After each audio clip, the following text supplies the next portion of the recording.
Good morning Joynita, সুপ্রভাত বন্ধুরা। সকাল সকাল আবার একটা নতুন ব্লগ নিয়ে শুরু হয়ে গেছি। বাড়ির কাজকর্ম হয়ে গেছে, রান্নাবান্না স্নান টান হয়ে গেছে। এবারে ঠাকুর পুজো করতে যাব।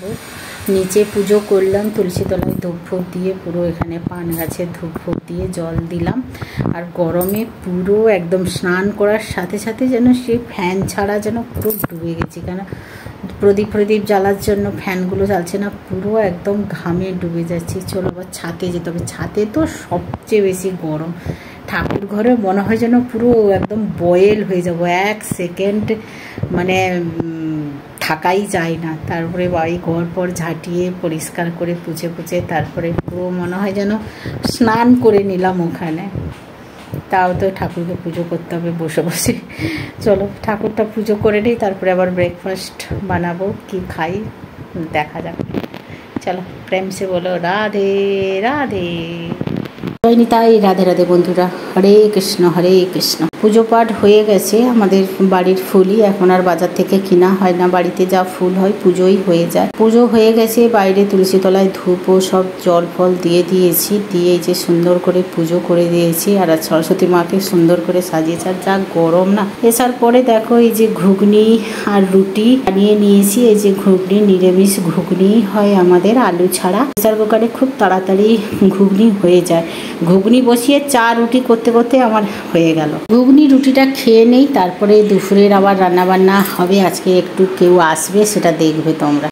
যে দুপুরে রান্নাবান্না বসিয়ে দিয়েছি। বড় মেয়ের কলেজের ফ্রেন্ড আসবে, 3 জন আসার কথা, বললো যে না এখন 2 জন আসবে। ওর বাবা আর্মিতে চাকরি করে, মেয়েটার মনটা খুবই খারাপ, দুঃখ, বাবা বর্ডারে আছে। আমি বলছি চলে আসো, তোমরা বাবা গেছে আর আমার আর্মির কষ্টগুলো আমরাই বুঝতে পারবো। আমি আসো একটু আনন্দ করব, সব তো আর্মির বাচ্চা, তো চলো একটু আনন্দ করব। তো এই যে ভেন্ডি ভাজা বানিয়েছি, আমাদের ভেন্ডি ভাজা নিরামিষই হয়। তো মশলা দিয়ে ভেন্ডি ভাজা করব, এটা আবার খাওয়ার সময় একটু গরম করে নেব।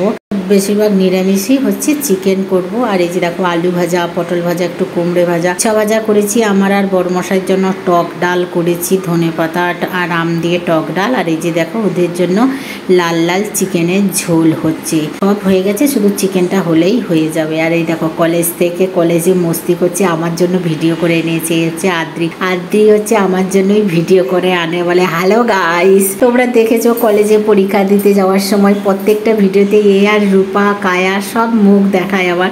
আমার জন্য কলেজ থেকে ওরা ভিডিও করে আনে। আর এই যে রূপা জানাই খুব আলেই বলে আন্টি আন্টি, এত আদর করে। তো সত্যি কথা বলছি, খুব আনন্দ লাগে। এরা 3-4 জন আছে, খুব আদর করে। এই যে চলে এসছে, আর এসে এই যে জল দিয়েছি। প্রথমে বললো আমি গ্লুকন-ডি খাই না, টেস্ট করলো যে খুব সুন্দর হয়েছে দিতে। আবার বড় মেয়ে আবার বানিয়ে দিচ্ছে।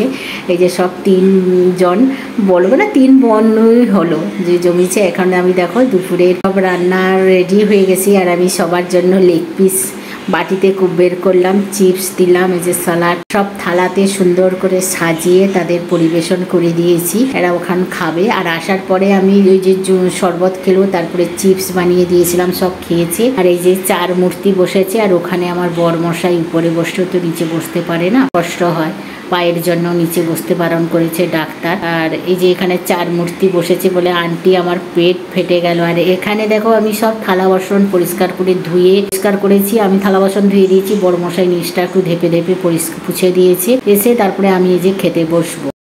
হাই বন্ধুরা, গুড আফটারনুন, রাধে রাধে। এখন খেতে বসছি। এখন বাজে 2:10। সবার খাওয়া হয়ে গেছে, পুরো পরিষ্কার করে ধুয়ে থালা বাসন ধুয়ে তারপরে ফ্রেশ হয়ে তারপরে আমি খেতে বসেছি।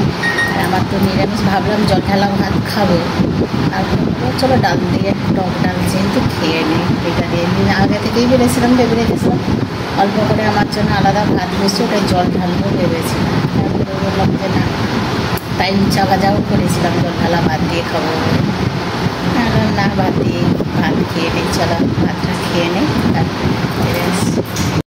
আমি খাওয়া দাওয়া করে যখন এসে যে 4 মূর্তি বসে ভূতের পিকচার দেখছে, ঘরকে পুরো অন্ধকার করে দিয়েছে। পর্দার গরম, আমার বাড়িতে তো এসি নেই। বাচ্চাগুলো খুব কষ্ট পাচ্ছে গরমে, কি করব বলো তো। পেনশনের টাকায় হয় না, ঘরে অনেক লোন আছে, যার জন্য এসি চেষ্টা হলেও ইচ্ছে করছে না। হাই বন্ধুরা, গুড ইভিনিং। এখন যাব সন্ধ্যাবাতি দেব। সন্ধ্যাবাতি আমার দেওয়া হয়ে গেছে। আর মেয়েটা রওনা দিল। প্রথমে আদ্রি চলে গেল, ওর টিউশন আছে ব্যারাকপুরে। ও 4:30-র সময় রওনা দিল। আর 6:30 ট্রেন রূপা ধরবে। আদ্রি ওখান থেকে ব্যারাকপুর থেকে আসবে মাতৃভূমিতে। এখান থেকে ও যাবে, দিয়ে একসঙ্গে যাবে। বড় মেয়ে আর বড় মশাই গেল, ট্রেনে তুলতে গেছে। তো তার মানে সন্ধ্যাবাতি দিয়েছে, ওদের চা বিস্কুট দিলাম। আদ্রি দুপুরবেলা তো ভাত খেয়েছে, তারপরে একটু ভূতের পিকচার দেখলে তোমরা সবাই অন্ধকার করে রুমের মধ্যে। তারপরে ও রওনা দিল। ও বললো আন্টি আর কিছু খাবো না, আমি শুধু জল খাবো। তো রূপা যেহেতু 6:30-র সময় যাবে, তো মেয়েটাকে একটু চা বিস্কুট দিলাম। সবাই চা বিস্কুট খেয়েছে। এখন আমি চা বিস্কুট খাবো, ওরা আসুক। এখন সবে 6:30 মতন হয়েছে। তো গরমে আসুক, বড় মশাই আসুক, তখন যদি ওরা আবার চা খায় তো একসঙ্গেই আবার চা খেয়ে নেব। আর বললো ওই ফ্রিজে না বিউলি ডালের বাটাটা ছিল একটু, তো বললো মা একটু দই বড়া করবে। আমি আচ্ছা ঠিক আছে দই বড়া করছি। তো একটু বানিয়ে ভিজিয়ে রেখে দেবো, তারপরে একটু পরে খাবো। আর রাতে আজকে বললো যে চিকেন খাবো না, দুপুরে চিকেনটা ছিল। তো বললো যে মাম্মা চিকেন আর দুপুরে খাবো না, রাতে খাবো না, রেখে দাও, পরের দিন খাবো। আর আজকের একদম হালকা পাতলা কিছু রান্না করো। দুপুরের ঘুগনি, সকালের ঘুগনি ছিল। তো বললে তুমি তো ঘুগনি কী দিয়ে খাবে? আমি একটু খালি কড়াই চাল ভাজবো, ওটা দিয়ে খাবো। তো বড়মশাই বললো তাহলে আমার জন্য একটু কুমড়ো আছে, আমার জন্য ছোলা দিয়ে একটু কুমড়ো করে দাও। ছোলা ভিজানো থাকে সবসময়, তোমরা জানো আমার ফ্রিজে। তো কুমড়ো দিয়ে, আলু দেবো না, শুধু কুমড়ো ছোলা দিয়ে টমেটো আর আদা জিরে বাটা দিয়ে ওর জন্য একটু শুকনো শুকনো মতন করে দেবো। রুটি আর একটু অল্প একটু ঘুগনি দেবো, ঘুগনি খায় না, তো একটু টকটক করে ঘুগনি বানালে ও খেয়ে নেয়। আর মেয়েও বললো যে মামা আমিও তাহলে এরকম ছোলা দিয়ে ঘুগনি দিয়ে চাল ভাজা খাবো। মুড়ি রুটিও আছে, যে যেটা খায় খাবে। আগে দই বড়াটা তো খাওয়াও, তারপরে তো দই বড়া বানাবো। তো সব রেডি করে রেখে দিয়েছি, ফ্রাই করে না আগে জলে ভিজিয়ে রেখে দিয়েছি। আর রূপাকে অনেক করে বলেছিলাম যে রাতে থেকে যাও, ও বললো না আন্টি থাকবো না, মা একা থাকে। যেহেতু ওর বাবা আর্মিতে চাকরি করে, ওর বাবারও বর্ডারে ডিউটি, তো যার জন্য মেয়েটা একটু মন খারাপ ছিল। বাবার জন্য তো সবারই মন খারাপ হয়, একসঙ্গে থাকলে আর বাড়িতে থাকলে। আর এখনকার পরিস্থিতি খুবই খারাপ, তো মেয়েটা খুবই স্যাড ছিল। তো আমি বললাম চলে আসো দুজন, একটু বাড়িতে সবাই একসঙ্গে থাকলে আনন্দতে একটু মনটা কি আর থাকবে, তাও একটু মনটা একটু অন্যমনস্ক হবে। যেই সবাই বারবার বলছে যে আমার বাবা কত দূরে আছে, এ করছে সে করছে, বলে নিউজ দেখি না ভয়ে। বাবার সঙ্গে কথা হলো যে আছে, তো সব সময় তো আর ডিউটি অবস্থায় ফোন করা যায় না। যারা আর্মিতে চাকরি করে তারা অবশ্যই জানে যে ডিউটিতে থাকাকালীন ওরা কেউ ফোন ধরে না। তো ওই জন্য সবাই ভালো থাকুক, সুস্থ থাকুক এই কামনা করি। দিন রাত্র একই কথা বলি যে সবাই ভালো থাকুক, সুস্থ থাকুক। ওদের জন্য আমরা বেঁচে আছি, ওরা যদি ভালো না থাকে সত্যি আমরা ভালো থাকতে পারি বলো তো? ওই জন্য বলি রিটায়ার হওয়ার পরেও দেখি আর্মিদের কোনো সম্মান নেই, সার্ভিস অবস্থায়ও সম্মান থাকে না সিভিলদের কাছ থেকে, ওই অফিসে ওদেরই আছে। কিন্তু আমরা যখন ঝাঁসি পাঞ্জাবে ছিলাম, লখনৌ, বোম্বে, ওখানকার মানুষজন জানো ফৌজিদের এতটা রেসপেক্ট দেয়। আমরা যখন ঝাঁসিতে বাজার করতে যেতাম সানডে করে, তো বড় একটা মন্ডিতে থাকতো, সেখানে বাজার করতে গেলে এতটা রেসপেক্ট দিত। বলে আমার ফৌজি দাদারা এসছে, মানে যা বাজারে দাম থাকে তার চেয়ে দাম কম নেবে, প্লাস হচ্ছে কি জানো, বলে দাম কমটার মেন নয়, কেউ বলে আমাদের বেশি দাম নাও। তখন বলে এরা অনবরত ডিউটি করে, আজ এদের জন্য আমরা বেঁচে আছি। এই যে সবজি বিক্রি করছি এদের জন্য, এদের একটু দেবো না? খুব রেসপেক্ট করে বাইরে, কিন্তু আমাদের ওয়েস্ট বেঙ্গলে হায় কপাল, সে তোর বলো না। ডিউটি অবস্থায়ও রেসপেক্ট নেই, আর রিটায়ার করার পরে তো একদম রেসপেক্ট নেই। কারণ আমি তো দেখি আমার গাড়িতে আর্মি লেখা আছে, তাও সিভিক পুলিশরা যা হ্যারেজ করে, মানে কখন বলবে 3 জন কেন, আমার হেলমেট আছে, আমার গাড়ির সার্ভিসিং করা থাকে, রিনিউয়াল করা থাকে, সব কিছু আছে, তার সত্ত্বেও বলবে, কখন বলবে 3 জন গাড়িতে কেন যাচ্ছ, হেন করছো, এই করছো, পরিশান করতে থাকে। এত বিরক্তি লাগে। 2টো বাচ্চাকে আমি স্কুলে ছাড়তে যাব, একটাকে কোথায় রাখবো, একটাকে বাসে দেবো আর একটাকে আমি নিয়ে যাব, অথচ 4 জন করে যাচ্ছে একটা বাইকে করে বিনা হেলমেট, তাদের ধরে না। কি বলবো, আর ভাল লাগে না, একই কথা বলতে বলতে বিরক্তিই লেগে যায়, সত্যি কথা বলছি। ওর চেয়ে মনে আমরা বাইরে থাকতাম, অনেক রেসপেক্ট পেতাম। ওই জন্য বলি, সবাই সবাইকে সম্মান দাও, যে যে কাজটা করে সেটাকে সম্মান করো। শুধু যে আর কি বলবো, ভাষাহীন হয়ে যাচ্ছি।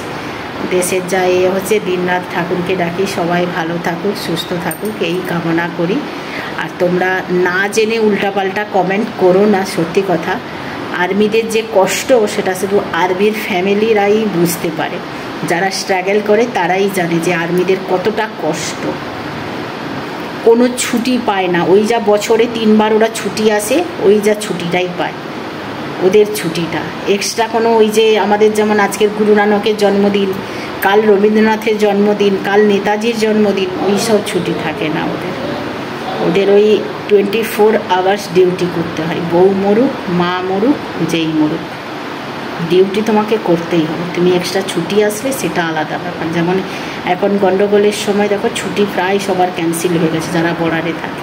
এরকম স্ট্রাগল আমরাও করেছি। যখন বোম্বেতে তাজ হোটেলে বিস্ফোরণ হয়, তখন আমার হাজব্যান্ড ওখানেই ছিল। আমার প্রেগনেন্ট অবস্থায় ছিলাম আমি, তখন এপ্রিল মাসের ঘটনা। ছুটি ক্যান্সেল হয়ে গেছিলো, আমার বর আসতে পারেনি। আমি যেদিন হসপিটালে অ্যাডমিট হই, সেই দিন আমার হাজব্যান্ড ইমার্জেন্সি ছুটি এসেছিল। এগুলো আমরাই স্ট্রাগল করি, আর কেউ করে না। আমাদের কষ্ট কেউ করে না, কিন্তু উল্টাপাল্টা কমেন্ট করে যে কেউ চলে গেলে টাকা তো পেয়ে যাচ্ছ, টাকা নিয়ে কিছু হয় না। হ্যাঁ, টাকাটা কী জন্য প্রয়োজন, পরবর্তীকালে আমার ইনকাম করার একটা লোক যখন চলে গেল, আমার সংসারটা চলবে কী করে, আমার বাচ্চা কাচ্চা চলবে কী করে, যারা বাবা মা আছে তাদের চলবে কী করে, ওই জন্য টাকাটা জরুরি হয়। কিন্তু একটা মানুষ চলে গেলে তার মূল্য কেউ দিতে পারে না। চলো, না কথা বললাম, যারা স্ট্রাগল করে তারাই বুঝে, এই জন্য বলছি সবাই ভালো থাকুক। আবারও বলছি, সবাই ভালো থাকুক, সবার জন্য প্রে করো, ওই মানুষগুলো ভালো থাকুক। সন্ধ্যের সময় একটু দই বড়া করব বলে এই যে দইয়ের জলে করে বড়াগুলো ভিজিয়ে রেখেছি। আর এই যে দইয়ের রায়তাটা ওর উপরে দেবো বলে রায়তাটা করেছি, তারপরে সব কিছু মেশাবো। এর আগে দেখো, এই যে আমার ফাইনাল লুকটা দেখো কেমন হয়েছে। ছোটো মেয়ে বললো যে মা একটু বানাও তো ঠান্ডা ঠান্ডা। রূপাকে অনেক করে বলেছিলাম যে মা থেকে যা, আদ্রিত পড়তে চলে গেছিলো বলে আর হলো না। এখন রাতের ডিনার নিয়ে চলে এসেছি। একটু কুমড়োর তরকারি করলাম ছোলা দিয়ে, আর সকালের ঘুগনি ছিল, রুটি আর চাল ভাজা। আর ওরা দেখো পিকচার দেখছি। আমরা রাতের খাবার দাবার কমপ্লিট করি। গুড নাইট, রাধে রাধে, শুভরাত্রি।